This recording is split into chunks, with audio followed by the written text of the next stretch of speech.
دیکھیے بھائی کتاب پر قفا نبکی من ذکرى حبیب و منزلی بسقط اللواء بین الدخول فحوملی فتوزح فالمقرات لم يعفر اسمها لما نسجتها من جنوب وشمال ترى بعر الآرام في عرصاتها وقيعانها كأنه حب فلفل۔ بھئی یہ 7 معلقات ہیں، 7 عرب کے مشہور و معروف قصیدے جو عرب کی فصاحت و بلاغت کا شاہکار ہیں۔ انسان ان کی فصاحت و بلاغت پر حیران رہ جاتا ہے۔ میں نے ذکر کیا تھا اس میں شعراء جو ہیں وہ نئے نئے معانی، نئے نئے خیالات، نئی نئی تشبیہات، استعارات، تمثیلات وغیرہ ذکر کرتے ہیں۔ یہ 7 قصائد جو ہیں 7 معلقات کہلاتے ہیں۔ معلق جس کو لٹکایا گیا ہو، تو یہ 7 قصائد ان کو معلقات کہتے ہیں۔ وجہ اس کی یہ کہ ان کو سوق عکاظ کے اندر لٹکایا گیا تھا ان کی فصاحت اور بلاغت کی وجہ سے بھائی، جبکہ بعضوں نے کہا کہ یہ ان کو معلقات اس لیے کہتے ہیں کیونکہ ان کو بیت اللہ کے کونوں پر لٹکایا گیا تھا ان کی فصاحت و بلاغت کی وجہ سے۔ عرب جو اپنی زبان پر بڑا ناز کرتے تھے، اپنی فصاحت و بلاغت پر، اپنی زبان کی وسعت پر، اور یہ حقیقت بھی ہے کہ عربی زبان اتنی وسیع ہے کہ جس کا اندازہ نہیں کیا جا سکتا۔ دوسری زبانیں اس کے سامنے کچھ حیثیت بھی نہیں رکھتی بھائی۔ ایک ایک چیز کے اس زبان میں سینکڑوں نام ملتے ہیں بھائی، سینکڑوں نام۔ جیسے والد صاحب رحمہ اللہ، ان کا ایک قصیدہ ہے فتح الصمد، اور اس میں انہوں نے شعر کے نام اور اس کے جو متعلقات ہیں وہ 600 سے زیادہ جمع کیے ہیں بھائی۔ وہ ایک عجیب شاہکار قصیدہ ہے جس پر حتیٰ کہ مدینہ منورہ کے جامعہ اسلامیہ کے عرب شیوخ وغیرہ نے اس قصیدے کو دیکھا تو حیران رہ گئے، اور بعض ان میں سے والد صاحب سے کہنے لگے کہ آپ نے اتنا زبردست قصیدہ، اتنا عظیم قصیدہ لکھا جس سے عربی زبان کی وسعت کا اندازہ ہوتا ہے، ہم کوشش کریں گے کہ آپ کو اس پر پی ایچ ڈی کی ڈگری دیں مدینہ یونیورسٹی کی طرف سے۔ لیکن والد صاحب رحمہ اللہ نے انکار فرما دیا کہ یہ میں نے یہ قصیدہ پی ایچ ڈی کی ڈگری لینے کے لیے نہیں لکھا، بلکہ یہ میں نے اپنے استاد کی خدمات کو خراج تحسین پیش کرنے کے لیے لکھا ہے۔ انہوں نے والد صاحب نے وہ قصیدہ دارالعلوم حقانیہ کے محتمم مولانا عبدالحق رحمہ اللہ جو والد صاحب کے استاد تھے، ان کے خدمات کو خراج تحسین پیش کرنے کے لیے لکھا تھا۔ تو یہ میں ذکر کر رہا تھا کہ عربی زبان بے انتہا وسیع زبان ہے۔ اندازہ لگائیے ایک جانور، ایک حیوان، شیر کے 600 کے لگ بھگ نام ہوں ایک زبان میں، وہ کتنی وسیع زبان ہوگی۔ اسی طرح تلوار کے کہتے ہیں 80 سے زیادہ نام ہیں، ایک ہی چیز کے 80 سے زیادہ نام۔ سانپ کے بھی اسی طرح بہت سے نام، مختلف چیزیں۔ یہ تو ویسے بطور مثال کے میں نے چند ایک ذکر کر دی۔ تو عرب کو اپنی فصاحت و بلاغت اور اپنی زبان پر بڑا ناز تھا، چنانچہ ان قصیدوں کو انہوں نے بیت اللہ کے کونوں پر لٹکایا تھا بھائی، بیت اللہ کے پردوں سے، تاکہ جو بھی باہر سے آئے وہ آ کر ذرا ہماری فصاحت و بلاغت کا مشاہدہ کر لے، ہمارے اشعار کو ذرا دیکھ لے، اس کو پتہ لگے۔ تو لہٰذا ان کو معلقات کیوں کہتے ہیں؟ بیت اللہ کے کونوں پر ان کو لٹکایا گیا تھا، اور بعض کیا کہتے ہیں ان کو سوق عکاظ میں، ان کا انتخاب بھی سوق عکاظ میں ہوا تھا۔ سوق عکاظ کا ذکر آیا بھئی، یاد رکھو عرب کے ہاں قدیم زمانے میں مختلف علاقوں میں بازار اور میلے لگتے تھے بھائی۔ اور انہی میلوں میں سے ایک میلہ عکاظ کے مقام پر لگتا تھا، اسے سوق عکاظ کہتے ہیں، سوق بازار بھائی۔ تو یہ میلے کی طرح ہوتا ہے، اس میں لوگ ہر طرح کی تجارت بھی کرتے، کپڑے کی تجارت ہوتی، چمڑے کی تجارت ہوتی، غلے کی، غلاموں کی، باندیوں کی، جانوروں کی، ہر طرح کی تجارت اس میں کرتے، اور نیز ہر فن والا اپنا اپنا فن لے کر وہاں پہنچتا اور اس کا مظاہرہ کرتا۔ تلوار بازی کے مظاہرے ہوتے، نیزہ بازی کے مظاہرے ہوتے، مختلف مقابلے ہوتے، اور اسی طرح خطیب حضرات اپنی خطابت کے جوہر دکھلاتے تھے وہاں پر، اور مختلف قبیلے اپنے اپنے شعراء کو لے کر آتے تھے اور ان کے کلام کو لوگوں کے سامنے پیش کرتے تھے۔ یاد رکھو عرب کے ہاں اشعار جو ہیں، اشعار میں چونکہ ایسا کلام ہوتا ہے جو بڑی جلدی دل پر اثر کرتا ہے اور بڑی آسانی سے یاد ہو جاتا ہے، تو عرب کے ہاں شاعر کی بڑی اہمیت تھی بھائی،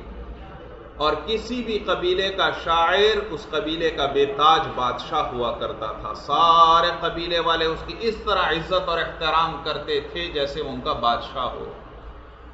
اور وہ شاعر اپنے قبیلے کی صفات ذکر کرتا، ان کی تعریفیں ذکر کرتا، اور وہ آنن فانن پورے عرب کے اندر اشعار مشہور ہو جاتے تھے۔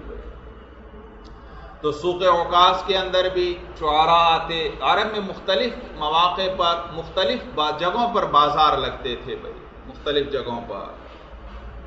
چھوٹے بڑے مختلف قسم کے بازار لگتے، لیکن یہ سوق عکاظ سب سے بڑا تھا بھائی، سب سے بڑا میلہ، اور یہ تقریباً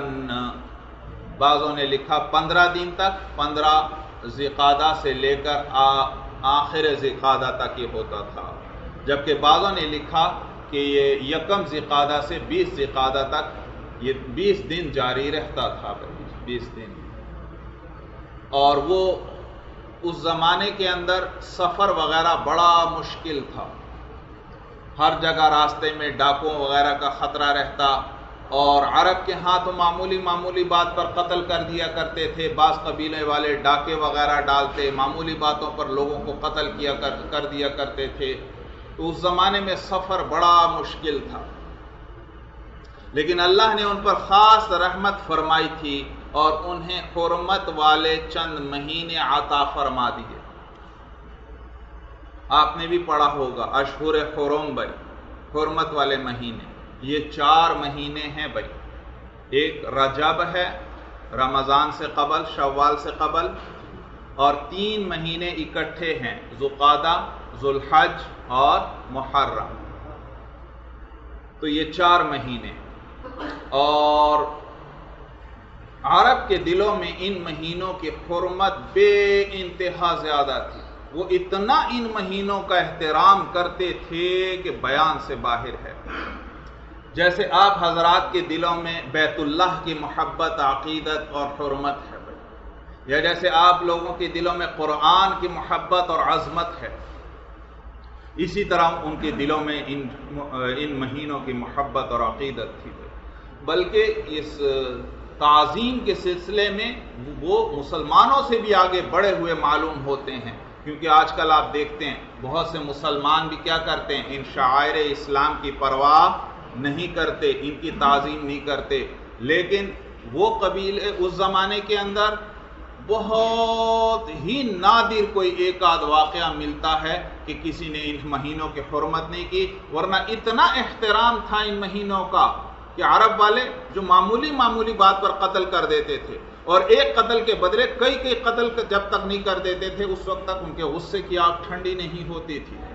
ان مہینوں کے اندر اگر کسی کے باپ یا بھائی کا قاتل بھی اس کے سامنے آ جاتا تھا تو وہ ان مہینوں کی تعظیم کرتے ہوئے اس کو ہاتھ بھی نہیں لگاتے تھے، اتنی زیادہ تعظیم تھی ان کے دلوں میں۔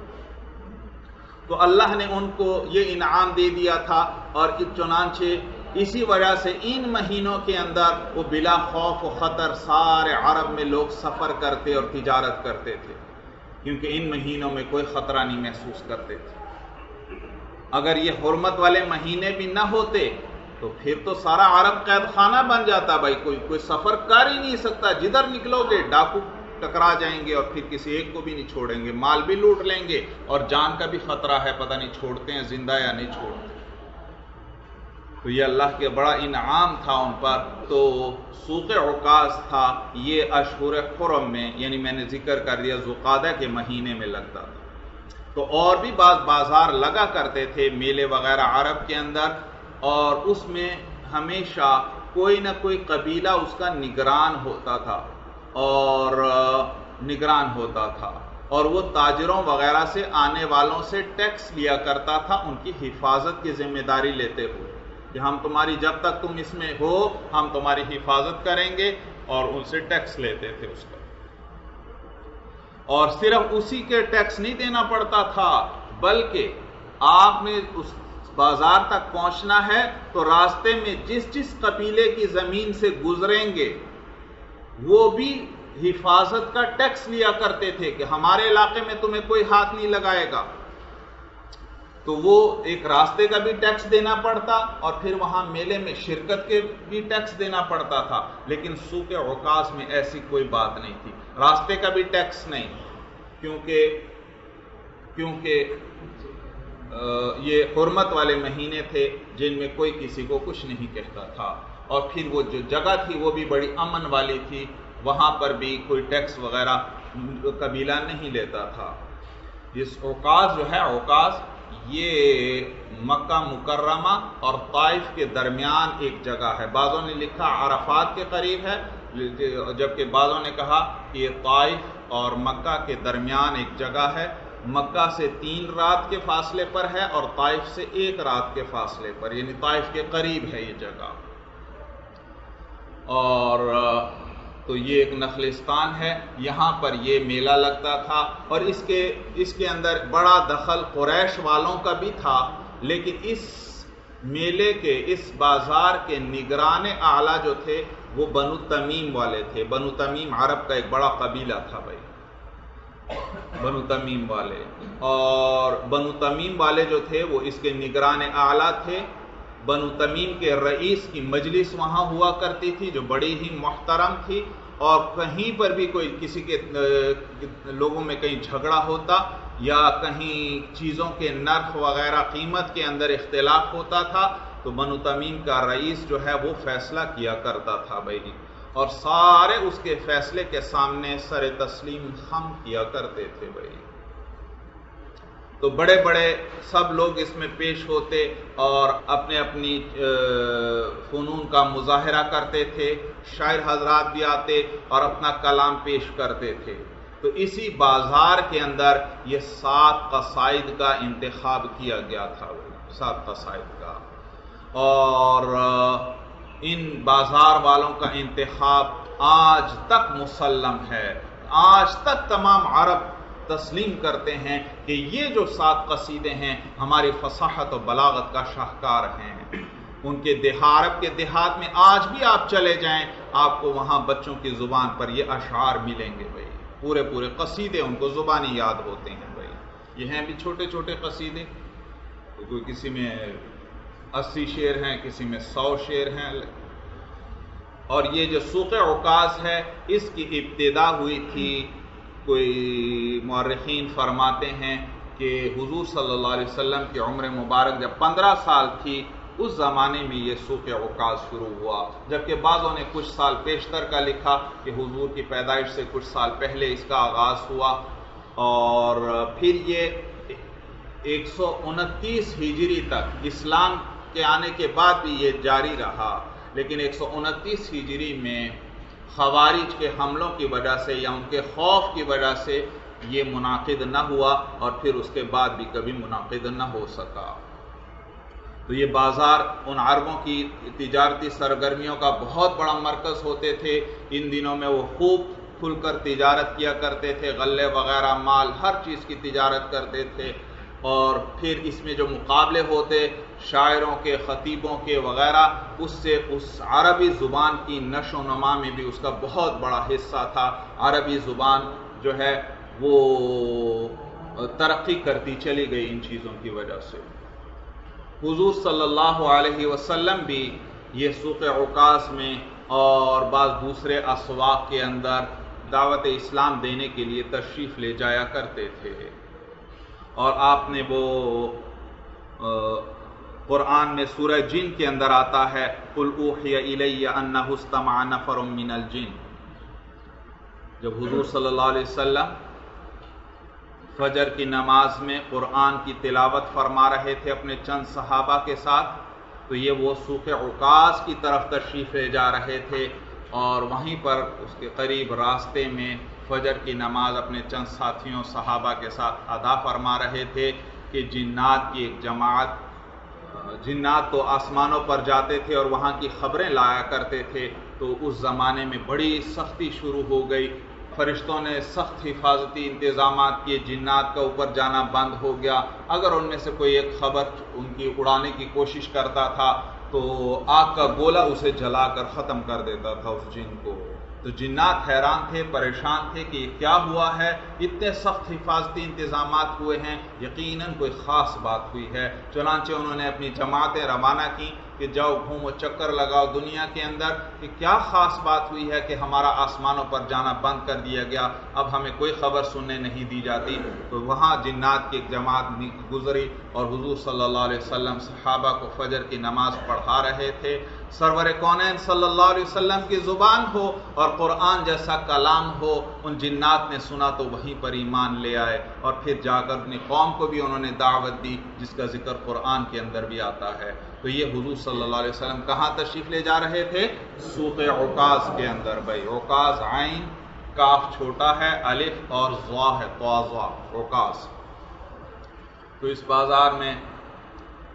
خطیب حضرات بھی اپنے فن کا مظاہرہ کرتے، خطیبوں کے بھی مقابلے ہوتے، شعراء کے بھی مقابلے ہوتے تھے، لیکن نظم کا چرچا زیادہ تھا، عرب اشعار کو بہت زیادہ پسند کرتے تھے۔ تو وہیں پر ان 7 قصیدوں کا انتخاب ہوا۔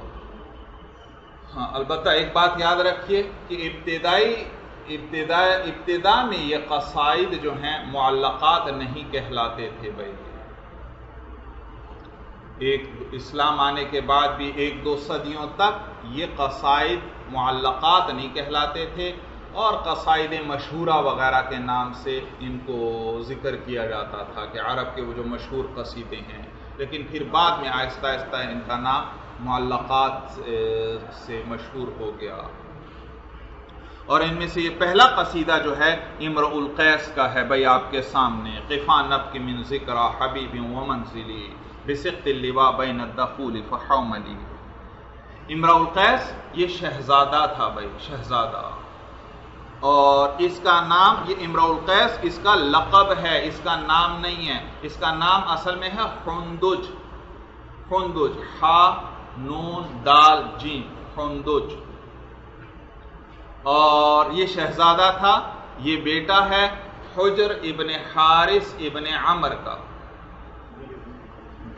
حجر ہا پر ضمہ ہے، حجر ابن حارث ابن عمر، اس کا باپ حجر جو ہے وہ بنو اسد اور بنو غطفان کا رئیس تھا، ان کا بادشاہ تھا،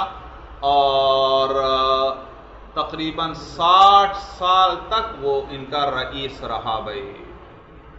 اس کا باپ حجر بھائی۔ تو یہ جو امرؤ القیس تھا یہ اس کا بیٹا تھا، اور یہ ابتدا ہی میں غلط صحبت کے اندر پڑ گیا، اور باپ نے اسے تنگ آ کر گھر سے نکال دیا، شراب نوشی کی لت اسے پڑ گئی، اسی طرح یہ عورتوں کے پیچھے گھومتا پھرتا اور ان کے عشق و محبت میں اشعار کہتا تھا، اور بنو اسد وغیرہ کی عورتوں کے بارے میں اشعار کہتا۔ انہوں نے آ کر باپ سے شکایت کی، باپ نے سمجھایا لیکن یہ نہ مانا، تو باپ نے اسے گھر سے نکال دیا۔ اس نے آوارہ دوستوں کی ٹولی بنائی، جنگل میں رہنے لگے، لوٹ مار کرتے، ڈاکے ڈالتے، اور پھر اس مال کے ذریعے جنگل میں وقت گزارتے، شراب نوشی کرتے، بدکاریاں کرتے، اور کھیل تماشوں میں اپنا وقت گزارتے تھے۔ اس کے بعد انہوں نے، بنو اسد والوں نے کسی موقع پر کچھ لوگوں نے ٹیکس دینے سے انکار کر دیا، اس کے باپ نے ان پر حملہ کیا اور ان کے بہت سے لوگوں کو مار دیا، بعد میں ان لوگوں نے حملہ کر کے اس کے باپ کو قتل کر دیا۔ امرؤ القیس کو جب یہ باپ کے قتل کی خبر ملی تو یہ شراب نوشی میں مشغول تھا. اس وقت تو اس نے کچھ نہیں کہا، لیکن بعد میں کہنے لگا کہ میں اس وقت تک جو ہے شراب کو ہاتھ نہیں لگاؤں گا، گوشت نہیں کھاؤں گا، اور سر پر تیل نہیں لگاؤں گا، عورتوں کے قریب نہیں جاؤں گا، اور اپنا سر نہیں دھوؤں گا جب تک میں اپنے باپ کا قتل کا بدلہ نہ لے لوں. چنانچہ یہ شہزادہ تھا، ارد گرد قبیلوں کے پاس گیا اور ان سے مدد مانگتا رہا، اور کچھ لوگوں کو اکٹھا کر کے اس نے بنو اسد پر حملہ بھی کیا اور ان کے بہت سے لوگوں کو قتل کر دیا، لیکن اس کے غصے کی آگ ٹھنڈی نہ ہوئی. پھر ادھر ادھر اور قبیلوں سے مدد مانگتا رہا. مدد مانگتے مانگتے قیصر روم تک پہنچا، اس زمانے کی سپر پاور جو تھی. قیصر نے اس کی بہت عزت کی اور اس کو ایک لشکر دے کر اس کے روانہ کیا. بھائی یہ قیصر سے لشکر لے کر چلا تو قیصر کو کس نے پیچھے بتایا کہ اس کا تو آپ کی بیٹی کے ساتھ بھی تعلق تھا، اس کے بارے میں بھی یہ اشعار کہتا ہے، آپ کو بھی بدنام کرتا ہے اور آپ کی بیٹی کو بھی بدنام کرتا ہے. یہ سن کر قیصر کو بڑا غصہ آیا کہ اچھا میں اس کے ساتھ احسان کر رہا ہوں اور اس نے یہ کیا. چنانچہ قیصر نے ایک زہریلا ریشمی جوڑا اس کی طرف، یہ تو وہاں سے نکل چکا تھا فوج لے کر، تو ایک زہریلا ریشمی جوڑا جو ہے وہ اس کی طرف بھجوایا اور کہا کہ امرؤ القیس جہاں بھی ملے اس کو یہ کہنا کہ یہ بادشاہ کا پہنا ہوا جوڑا ہے، اس نے تمہارے لیے بطور تحفے کے طور پر بھیجا ہے اور اسے ذرا پہن کر دکھاؤ ہمیں. چنانچہ وہ اس کے پاس لے کر پہنچے. امرؤ القیس نے وہ جوڑا پہنا اور اس جوڑے کی وجہ سے، وہ لباس پہننے کی وجہ سے، اس زہر کی وجہ سے اس کے جسم پر آبلے پڑ گئے، زخم بن گئے اور جسم گلنے لگا، اور پھر اسی وجہ سے اس کا جلد ہی انتقال ہو گیا. اور کہتے ہیں کہ یہ ترکی میں انقرہ کے قریب جو واپس آ رہا تھا قیصر سے مل کر، تو وہاں اس کا انتقال ہوا. تو یہ بہرحال بہت بڑا شاعر تھا. عرب کی شاعری میں اکثر علماء کہتے ہیں یہ سب سے بڑا شاعر تھا بھائی، سب سے بڑا شاعر عرب کا. اور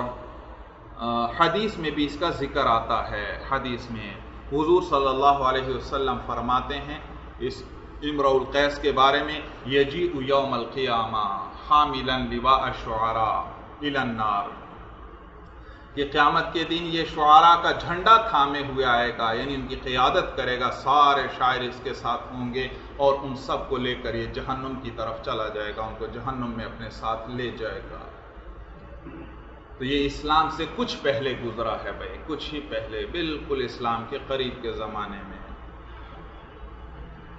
اور اس کو ملک ذلیل بھی کہتے تھے، ملک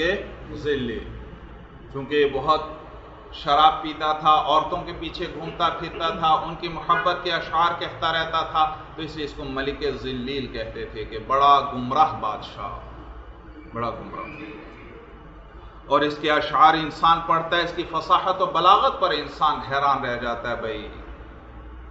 ان اشعار کے اندر وہ